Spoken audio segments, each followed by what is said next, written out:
Would you like to learn how to needle felt with me?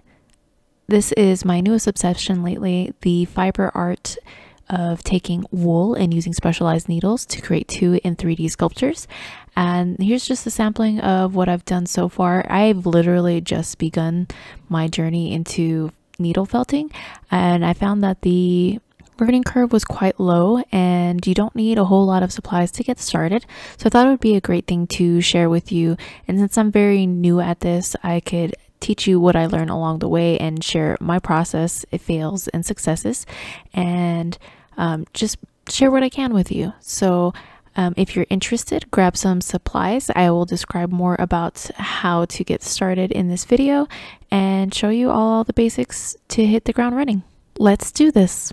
To get started, you really only need 3 things. You need the specialized needles that have a tooth or barbs on them that grab the fibers. You need wool roving, and you'll need some kind of surface to work on, such as a specialized pad. There are lots of different options as to what's available. I'll show you what I started with because it's a very easy way to get started pretty inexpensively. I purchased this kit off of Amazon. When I bought it, it was about $20 US. This particular set is linked down in the description along with a couple of other larger sets so that you can pick whatever suits you best.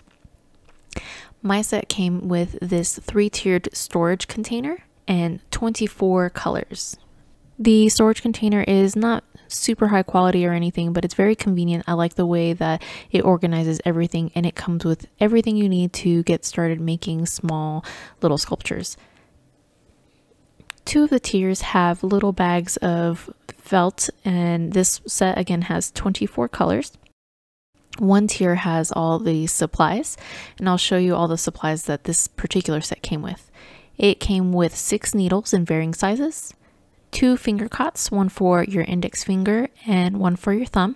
These are made out of leather, so they're very helpful in helping to keep your fingers safe, but fair warning, the needles still can poke through.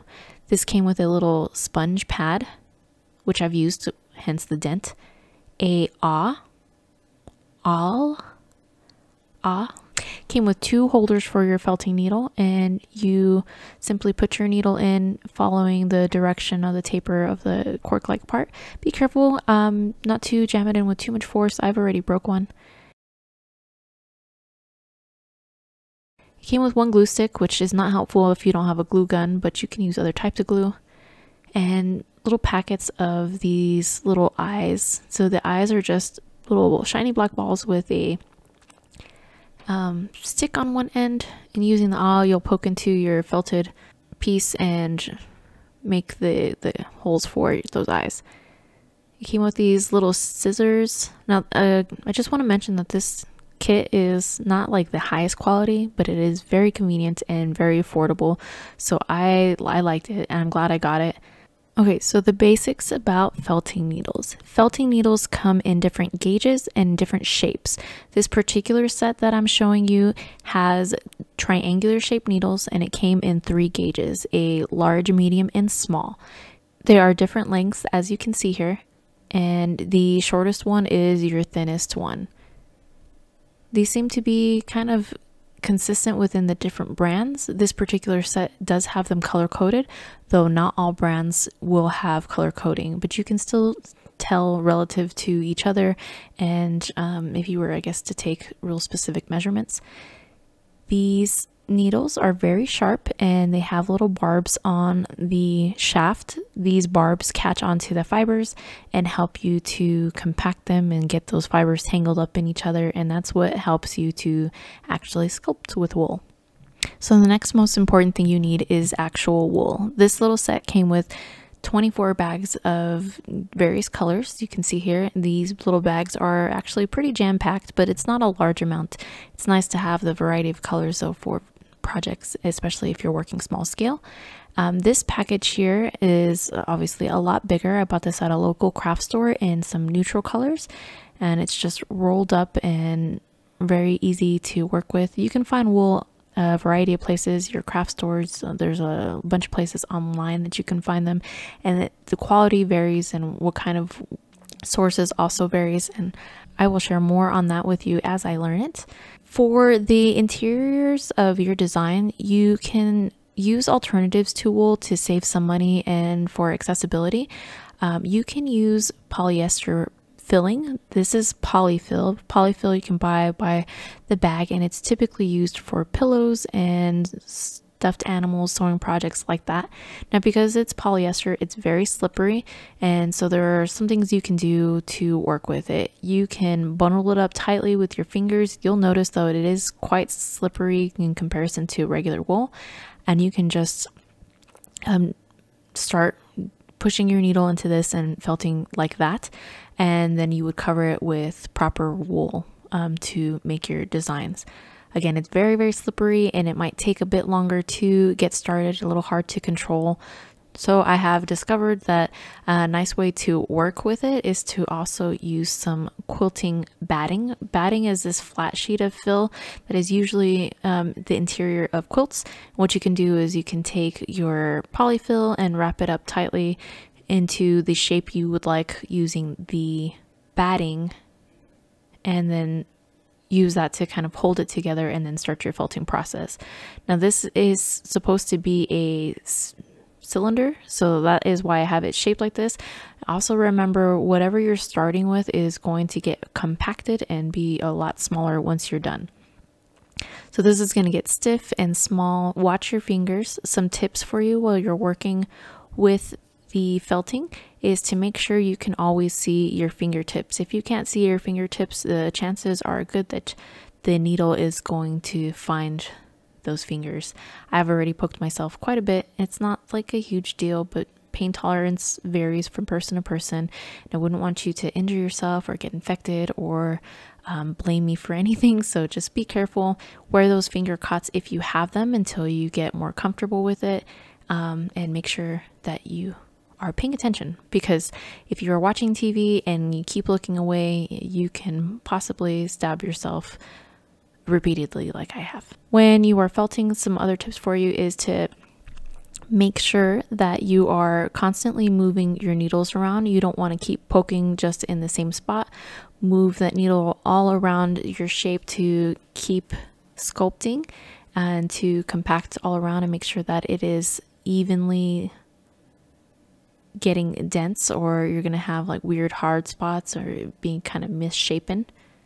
Make sure that you are also holding your needle, putting it in and out in the same angle.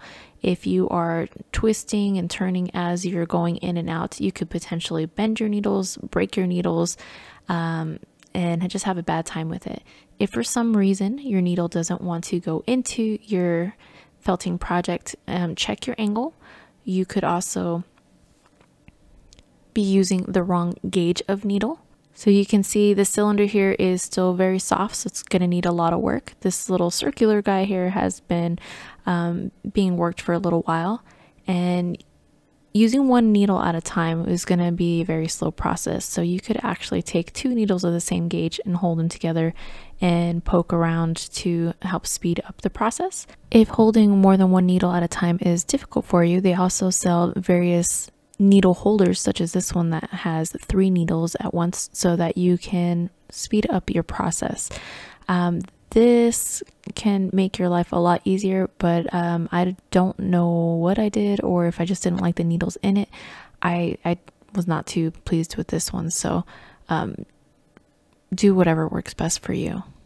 So that was how to make a basic shape. If you are needing some flatter pieces of felt, such as for the ear of an animal, or the brim of the snowman's hat, or even like his scarf, what you can do is take some of your fibers, and you're going to take thin pieces of it, and you can see how I'm making layers of them going different directions. So the whole point of needle felting is to get these fibers tangled in each other. So you can shape them in a variety of ways, and I'm going to show you how to make kind of a easy flat squared shape. You'll lay out your fibers and start poking all around. Again, remember to not poke in the same spot. You're going to poke all around, and when you're trying to make flat shapes, you're going to want to flip over your project frequently to get the other side as well. Depending on what kind of pad or surface you're working on, the fibers can get attached. So you'll want to move your project around. And so I'm folding in the edges to shape this little flat piece and just felting some more. So just keep moving and flipping your project as needed, remembering to get from all areas, and you can always add more fibers wherever you need to fill in any thin areas.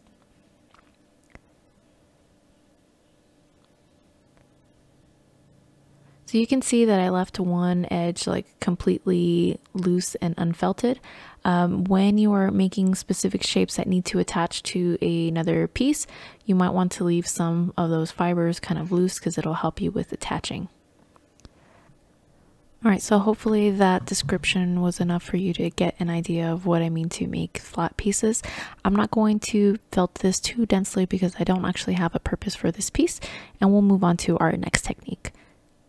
So you can use something like cookie cutters or these specialty pieces that they also sell on eBay or Amazon. These little shapes can help you to create specific pieces, especially helpful if you're trying to make like a mobile or earrings or necklaces, something that needs a bunch of this same shape over and over again, and you want them to be consistent. So I'll show you how to use this. We're just going to do a little heart. This heart can be used as a bead or keychain or whatever you want. So you're going to take some felt and you're going to roll it up kind of messily so that it gets tangled up, and you're just going to stuff this into your pattern or cookie cutter. It would be the exact same process with a cookie cutter. You're going to stuff it into the shape, and minding your fingers, you're going to start poking around. So again, make sure you're always moving your needle around. You can push it into the edges of the template to help fill out that space. So you'll do it for a while on one side, trying to get it to tangle up in itself. You can see here that I'm just using the needle to kind of push some of those fibers down into the actual cutout. Okay, so you can see here that I've turned over the project. Again, you can do the exact same process whether you're using these high density felt cutout templates or if you're using a cookie cutter, and you're going to just repeat the whole process of poking and compacting on the other side as well.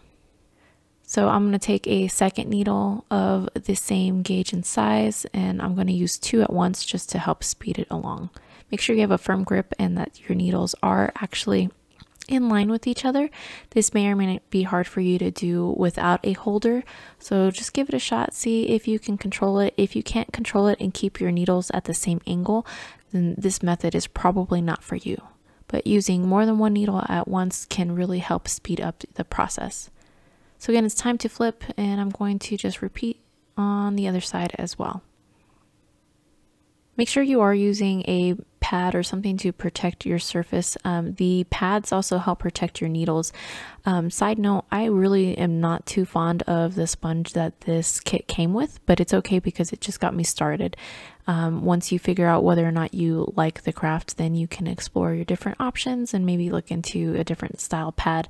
This one feels very artificial and starts to actually wear out kind of fast.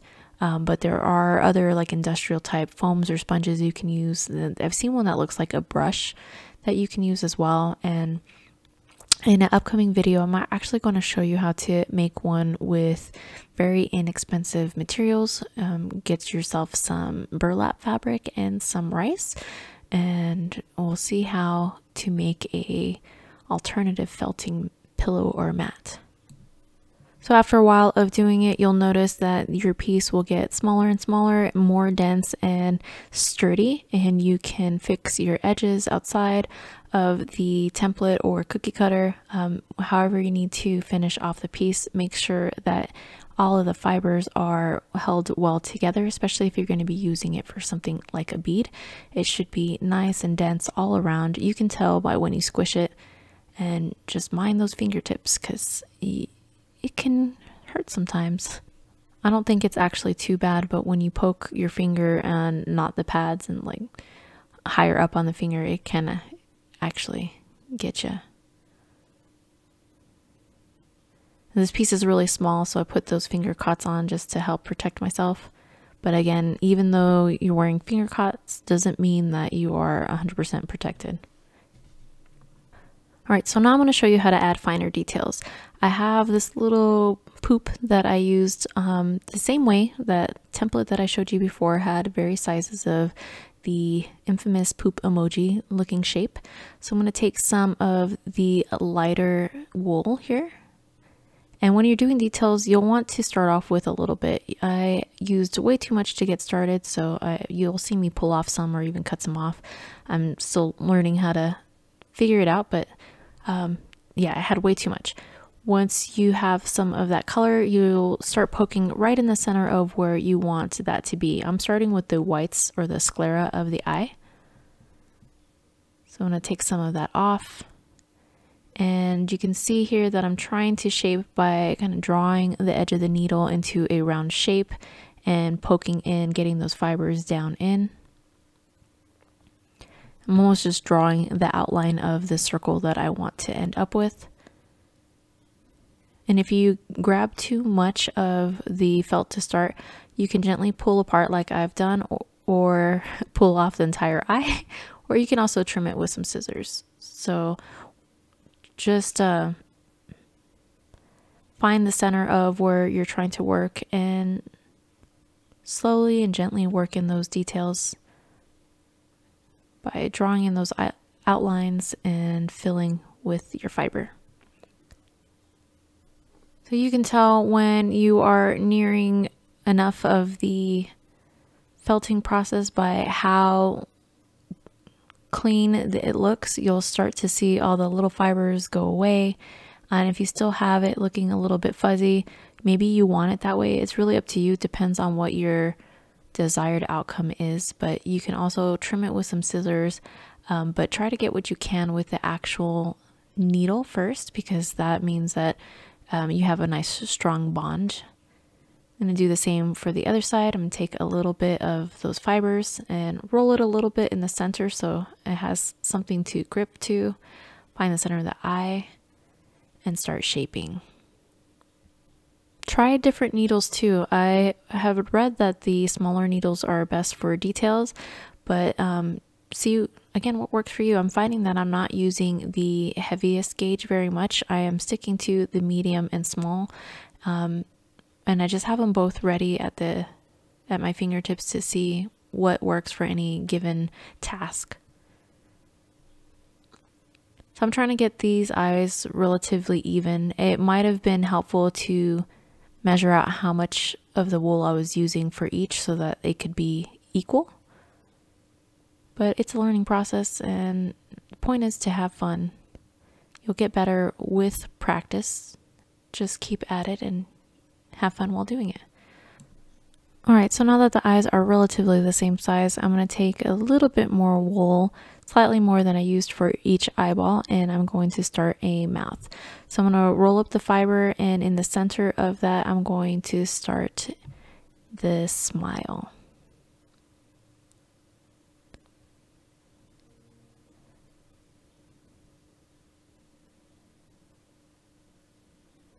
And the exact same way, I'm taking the needle and kind of drawing out the edges of what I want the finished shape to be, and then working the needle to fill in the center.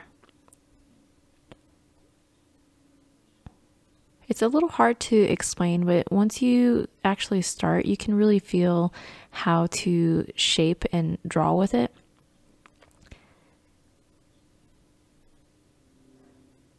Just try to remember that being delicate is important, because you don't want to break those needles, and if you're also stabbing it violently, it might hurt more when you miss and get your finger. As I mentioned, you can use your scissors to trim the guy up, and if you have some masking tape or lint roller nearby, you can pick up those extra fibers.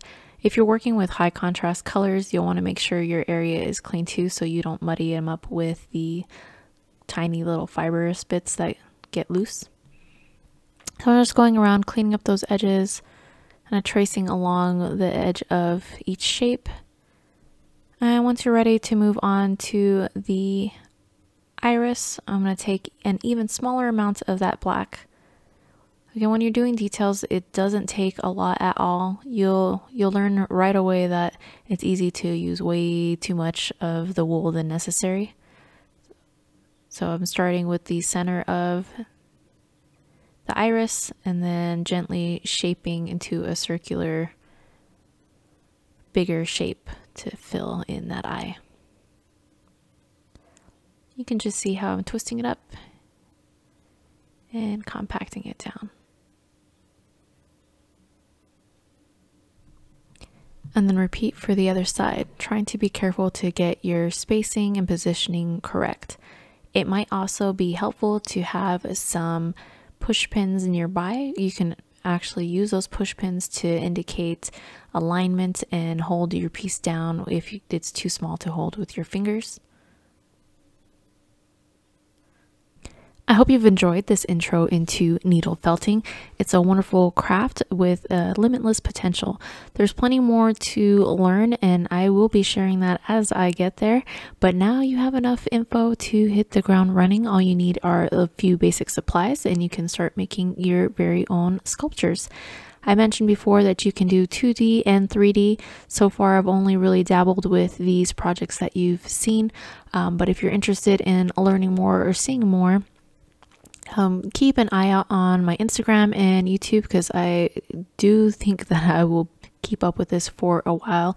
It's a nice change of pace from the regular painting, and I just really like the limitless potential for creating